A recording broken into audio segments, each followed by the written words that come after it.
Like these weeks go so fast, but I'm sure a full slate of highlights will make people really happy. We've always got a full slate of highlights. We've got interviews. We've got it all, even on a bye week. Yes, many teams are on a bye week, so I'm sure we'll have a few new people watching. We're excited to have you. We're going to have game time coming up right after the break.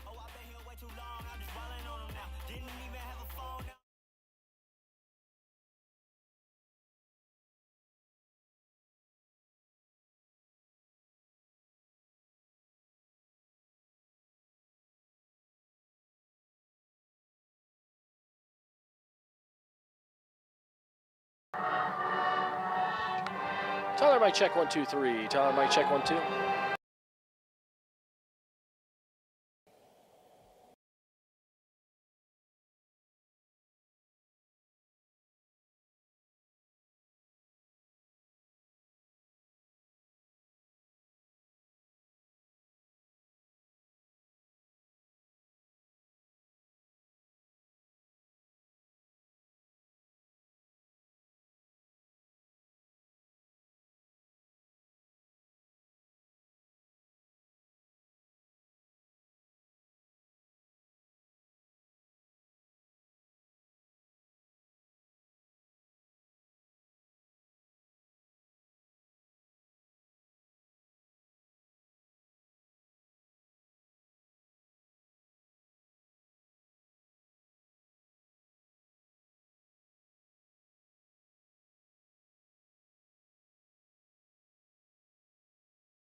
News West 9 Game Time kicks off now with our all-star lineup of Jenna Ilike, Corey McIntyre, Tyler Dupnick, and Jason Freund.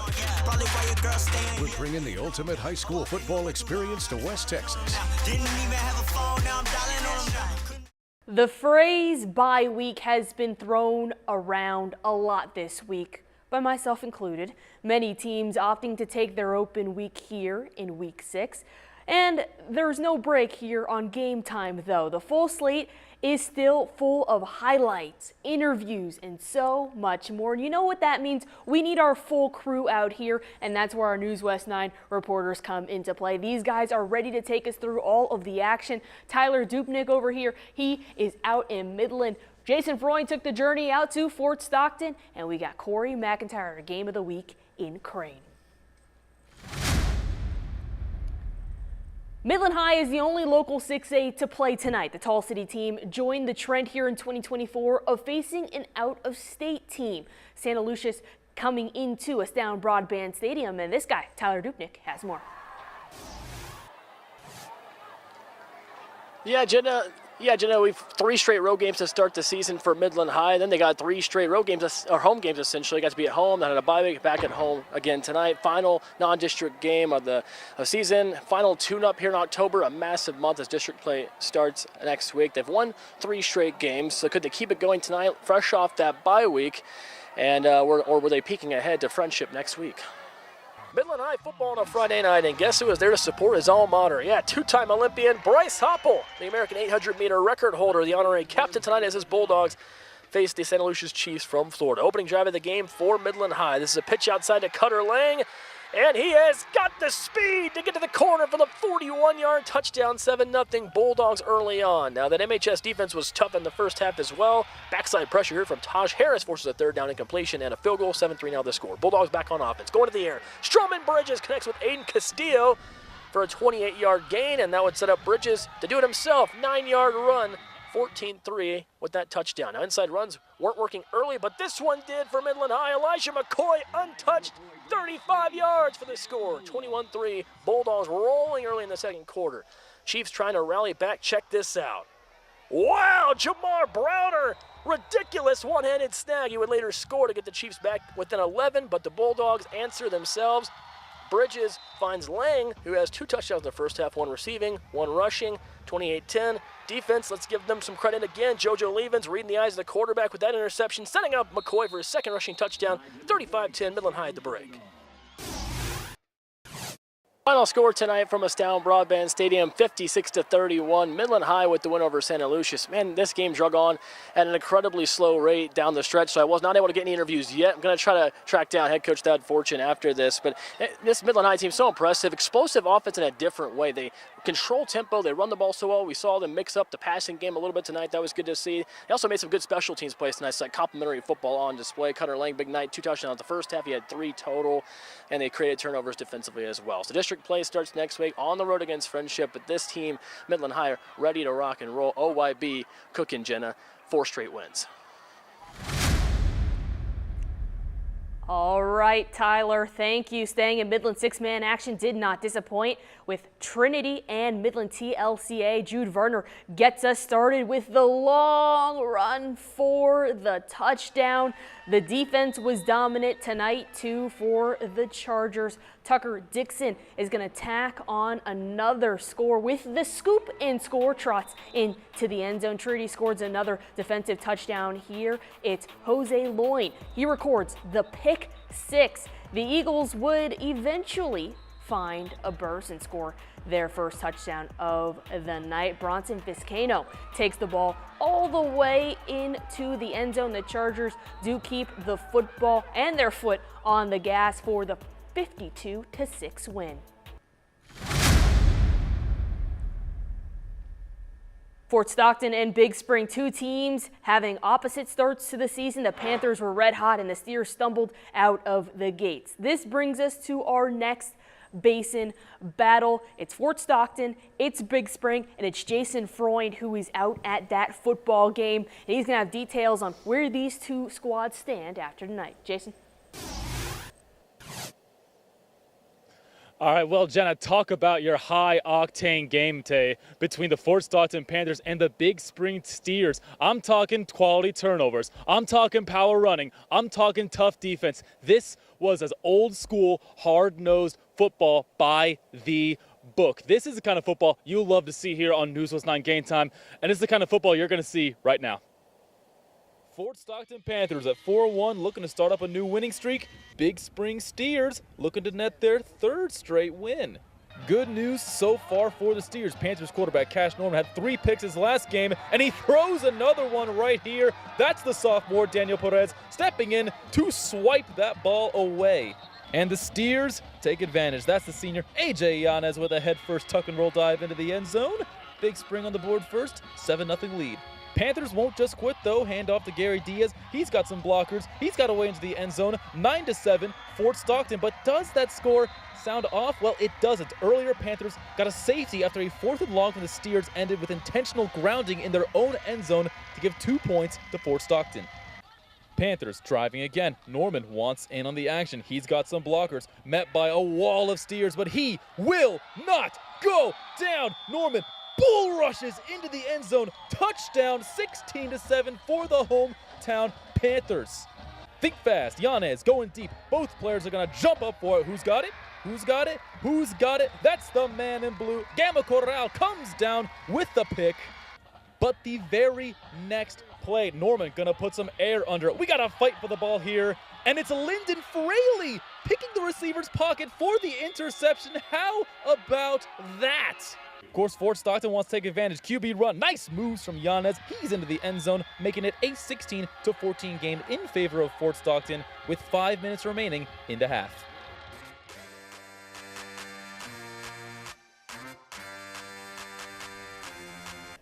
Coach Hickman, 44-20 win today for Fort Stockton. What was working for your boys out there today? Well, first off, we had a loss last week that was tough on us, and so I was very proud of our boys. We challenged them all week to respond, and they responded. Our special teams were good this week, and that helped us a lot tonight. Also, our running game was really strong. Our offensive line did a good job, and our defensive line did a good job. So at the end of the day, everybody contributed, but our O-line and D-line really had a good job and a big part of our win. After that, it was all Fort Stockton running away with this one with a 44-20 victory. Coach Hickman also talked to me after the game about how heavy Big Spring was running that hurry-up offense just so they could try and get a little up-tempo game going. But after they simplified the defense in the halftime, that's when they started to run away with the game. Back to you, Jenna. Hey, thanks, Jason. Coming up next, Corey McIntyre will have a full recap from our game of the week out in Crane.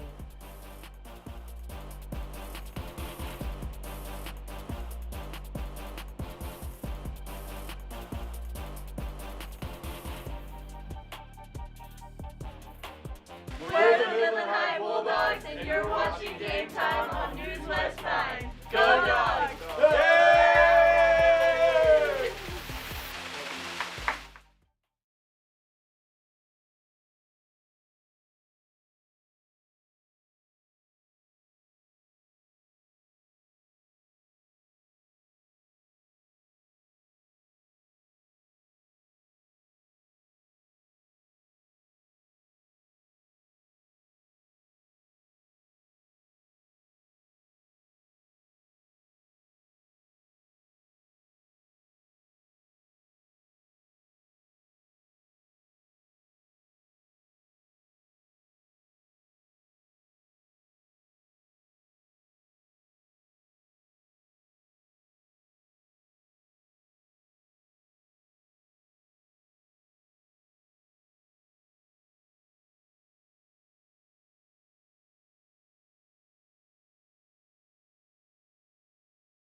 Game time continues with a local flair. Next up, the Basin battle between Pecos and Monahans, two former district rivals. This game was all Lobos in the first half. The first score comes on the ground. DeAnthony Barnes takes the handoff and wheels his way into the end zone for the 7-0 lead. Next possession for the home team. Barnes slices through the defense for another touchdown. 14-0 advantage now for Monahans. The ground game was dominant for the Lobos. This time, the rushing touchdown coming from Majestic Williams. 21-0 home team. One more from Monahans in the first quarter. Dylan Pittman gets in on the action, calls his own number, and finds pay dirt for 4 scores up.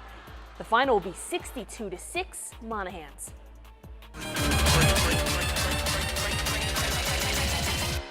Break it up.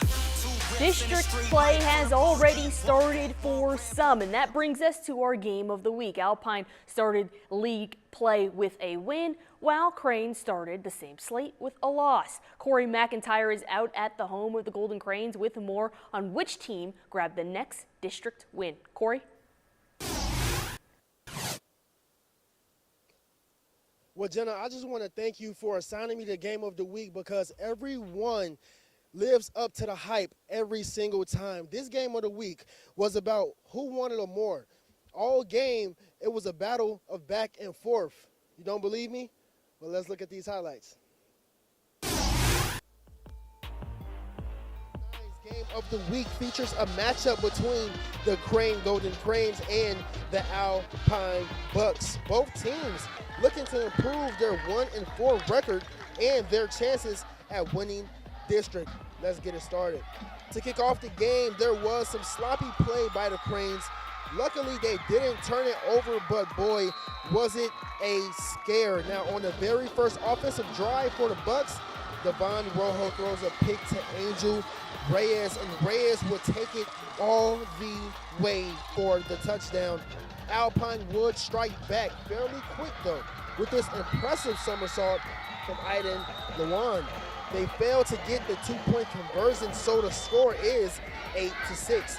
As the Cranes are looking to stay aggressive, Caden Bernard throws it deep, but to the other team is Daedric Hardwick with the pick to set the Bucks up at midfield. They couldn't convert on that drive, so Hardwick decides to get another pick before the half ends and take it in himself. At halftime, the Bucks are up 12-8.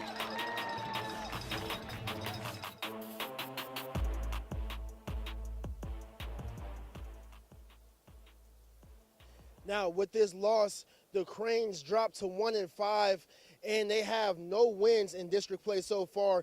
Next Friday, they will face the Anthony Wildcats to try and get a district win in the win column. And for the Alpine Bucks, they have a happy ride home. They're currently 2-4 after this win, and their next matchup will be the Compass Academy Cougars next Friday in Alpine. That's all for me. Back to you, Jenna. Hey, thanks, Corey. Coming up next, we're going to check in on our last game of the night. One red boat, leather on sea, 0 to 100 real fast, staying on. Probably why your girl staying here, laying on me. Oh, I've been here way too long, I'm just rolling on them now. Didn't even have a phone. We're the Monahans Lobos, and you're watching Game Time on News West 9. Let's go, Green.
Coahoma is coming off its first loss of the season. The Bulldogs looking to bounce back tonight against Littlefield. Homecoming out for the home team, and the offense was first to celebrate on this one. It would be through the air first that the Bulldogs would strike. Boyd Cox is going to loft this pass up for Landon Wells to high point it for the first score of the game, up 7-0. The visitors find an answer quickly on the ground and knock the game up 7-7. And now we're going to flash forward just a bit. Coahoma down 35-21 in the second quarter. The Bulldogs find some momentum. Jaden Vineyard punches it into the end zone to cut the deficit down to 7. Vineyard's number was called upon yet again to tie this game up at 35. The running back is going to take the long trot to the end zone. Coahoma would win narrowly. It was a shootout, 71-70. Coming up next, it's time for the best of the best. That's right, top plays right after the break.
Top plays for Week 6, the best, the highlights of the highlights. Be sure to vote tomorrow morning on X at 8:30 a.m. Let's hop in.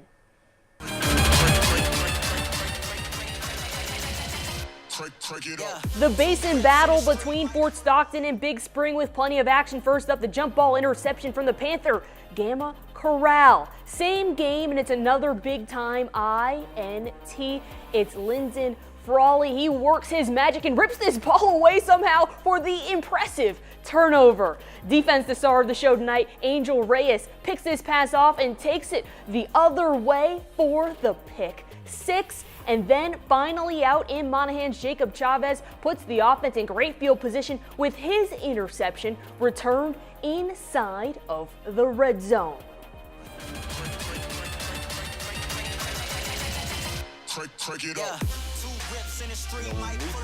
Which we haven't seen yet. I don't think there's a team in the country that can beat us when we play our best, but we haven't played our best yet. So all three phases need to have a great week of preparation, and we all collectively as a family need to say this is going to be our best game. This is the game that we really come out of our shell and flourish the way we know we can. Well, the Falcon football team is still building toward playing its best ball. UTPB handled Midwestern State 27-3 last week to earn its second conference win of the season. The Basin Bunch has another test here in Week 5 against Angelo State. This Lone Star Conference battle will take place out at Astound Broadband Stadium at 6 tomorrow night. And that wraps up another week of Game Time. Be sure to go to newswest9.com under the Game Time tab for exclusive interviews and more. We'll see you next week.